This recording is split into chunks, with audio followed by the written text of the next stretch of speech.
नमस्कार। जैसा कि आप लोग देख पा रहे हैं कि हमारा फलित का कोर्स चल रहा है। अभी मेष लग्न अनुसार सभी ग्रहों का फलित कैसा होता है, किस प्रकार से होता है और क्या क्या जीवन में जातक को अच्छा या बुरा फल मिलता है, वह हम यहाँ पर सीख रहे हैं। और जो भी सीख रहे हैं एकदम परफेक्ट सीखेंगे, कोई इसमें हेरा फेरी नहीं होगी। कोई वीडियो पर नया है तो चैनल को अवश्य सब्सक्राइब करें, शेयर करें और लाइक अवश्य करें और कमेंट वहाँ पर करें। अब यहाँ पर यह है, हम यह नहीं कहेंगे कि आप लोग हमारे ही चैनल से आप सीखो। यूट्यूब पर बहुत हैं, लेकिन जो आपको अच्छा लगे, जहाँ से अच्छा लगे आप सीख सकते हैं। हमारा काम किसी को भ्रमित करना नहीं होता है और किसी को झूठी तसल्ली देना भी नहीं होता है।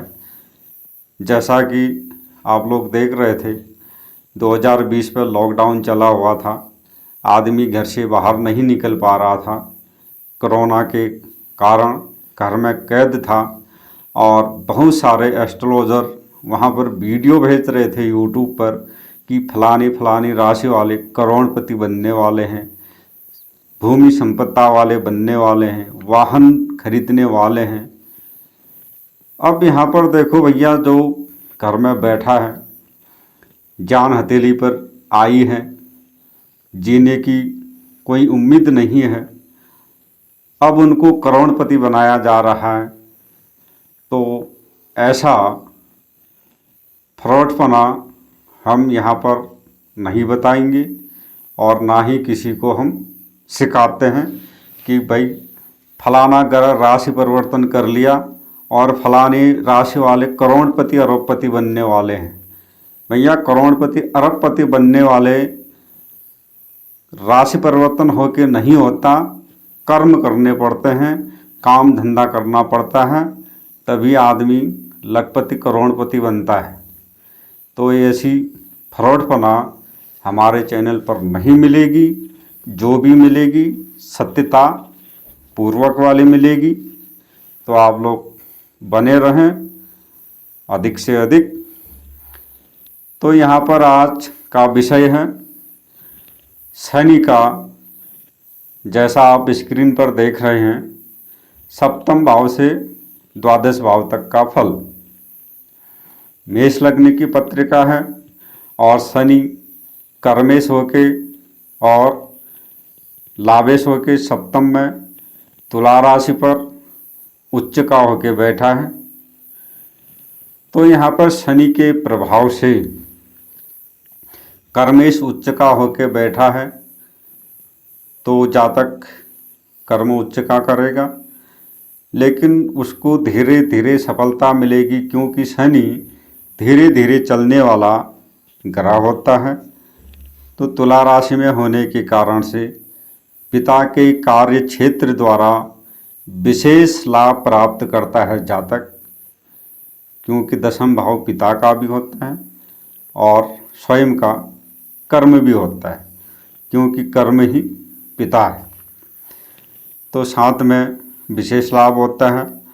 विवाह के उपरांत भाग्योदय में सफलता जातक को मिलती है, लेकिन जातक यहाँ पर विलासी प्रवृत्ति वाला होता है और पारिवारिक एवं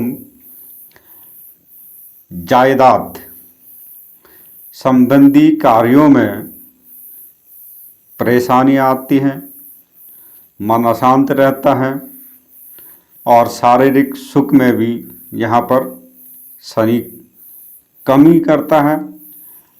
और साथ साथ में जो पत्नी आती हैं वह श्रेष्ठ कुल से पत्नी आती हैं। तो इस प्रकार से शनि का सप्तम भाव का फल यहाँ पर बनता है। अब यही शनि अष्टम भाव में जाता है मंगल की वृक्षित राशि है, जैसा आप देख रहे हैं। अब कर्मेश होकर अष्टम में जाना यह अच्छी बात नहीं। मृत्यु भाव में जाना, किसी का कर्म मृत्यु स्थान में जाना, क्या उसको सफलता मिल पाएगी?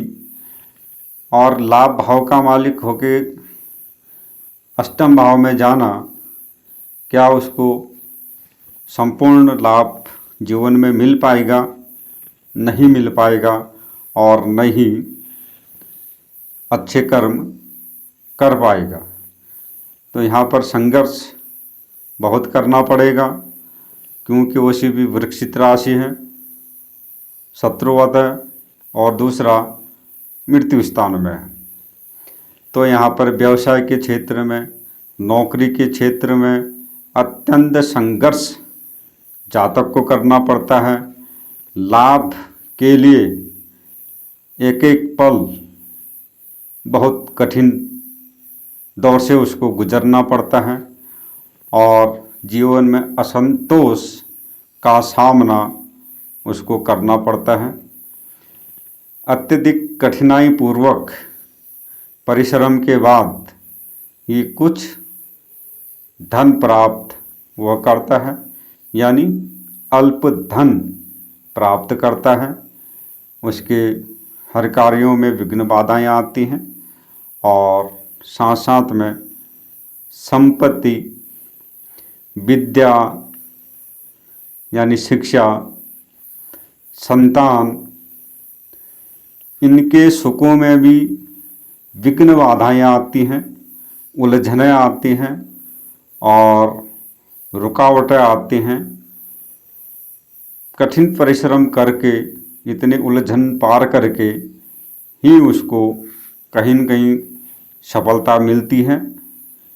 और साथ में जातक उदासीन प्रवृत्ति वाला होता है, प्रकृति वाला होता है यहाँ पर, और शनि के कारण से उसको यहाँ पर लंबी बीमारी भी होती है और गुप्त रोग भी जातक को यहाँ पर शनि देता है। तो इस प्रकार से मेष लग्न में अष्टम भाव में शनि का फल यहाँ पर होता है। अगर ही शनि अब नवम भाव में जाता है, वहाँ पर गुरु की धनु राशि है और धर्म भाव है। अब शनि केंद्र से त्रिकोण में गया है तो राजयोग यहाँ पर बनाता है शनि। और अब गुरु के घर में गया है, कर्म भाव का मालिक, लाभ भाव का मालिक गुरु ज्ञान का कारक है, ज्योतिष शिक्षा का कारक है। तो जातक शिक्षा के क्षेत्र से, ज्योतिष के क्षेत्र से, तंत्र मंत्र शास्त्रों के क्षेत्र से या जो गुप्त विद्याएं होती हैं उनमें रुचि रहती है और इनके क्षेत्र से या मठाधीश, देवी पूजा इत्यादि कर्मकांड करके जातक लाभ प्राप्त करने वाला यहाँ पर होता है। लेकिन जातक यहाँ पर जो परंपरागत जो धार्मिक परंपराएं होती हैं उनका पालन नहीं कर पाता है, नहीं करता है।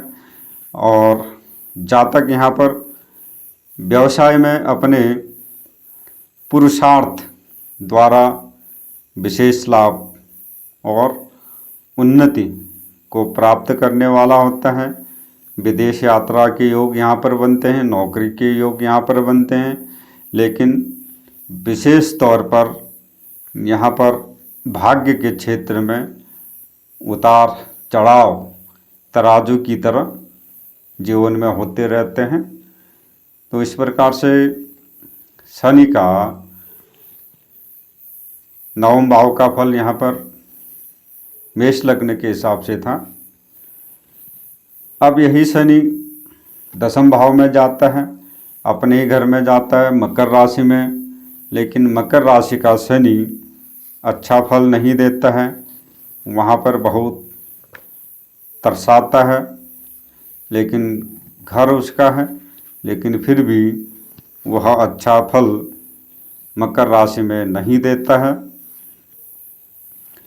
तो अब यहाँ पर शनि के कारण से जो शनि से संबंधित वस्तुएं होती हैं उनके व्यापार से अच्छा लाभ मिलता है, अच्छा अवसर उसको मिलता है, लेकिन खर्च बहुत अधिक करता है, क्योंकि शनि अब तीसरी दृष्टि से द्वादश भाव को भी देखता है, वहाँ पर खर्चे के भाव को, तो खर्चा भी बढ़ चढ़कर करने वाला यहाँ पर होता है। लेकिन इस प्रकार का जातक उच्च अधिकारी बन सकता है, क्योंकि शनि अपने घर पर है, तो राजनीति के क्षेत्र में भी वो जा सकता है और उससे सफलता प्राप्त करने में सक्षम वहाँ पर रहता है।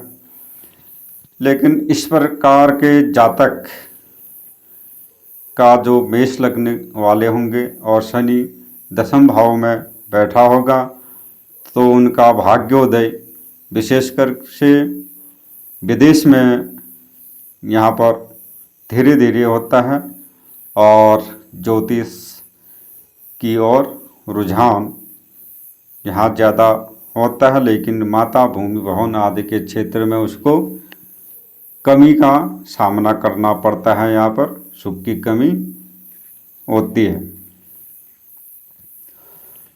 अब यही शनि एकादश भाव में जाता है, लाभ भाव में जाता है, अपनी मूल त्रिकोण राशि में यहाँ पर शनि जब बैठता है कुंभ राशि में, तो जिसके कारण से निर्वाह योग आय के साधन बनते रहते हैं और साथ में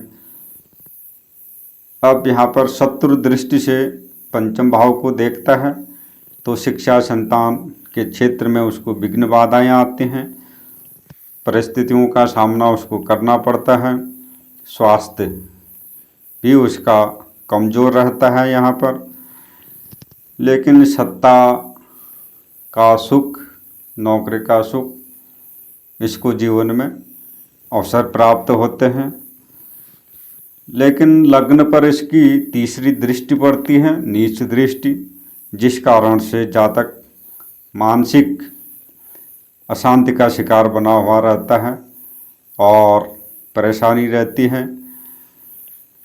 तो यहाँ पर अगर चंद्रमा भी अगर लग्न में बैठा हो और शनि की तीसरी दृष्टि तो है ही, तो इस प्रकार के जातक जातिका जो भी अगर होंगे वह जिद्दी स्वभाव वाले होते हैं, यानी अकड़ू। तो इस प्रकार से शनि का एकादश भाव का यहाँ पर फल होता है। अब यही शनि जब द्वादश भाव में जाता है, गुरु की मीन राशि पर जाएगा। अब यह हानि भाव में जाता है, शत्रु के घर में है।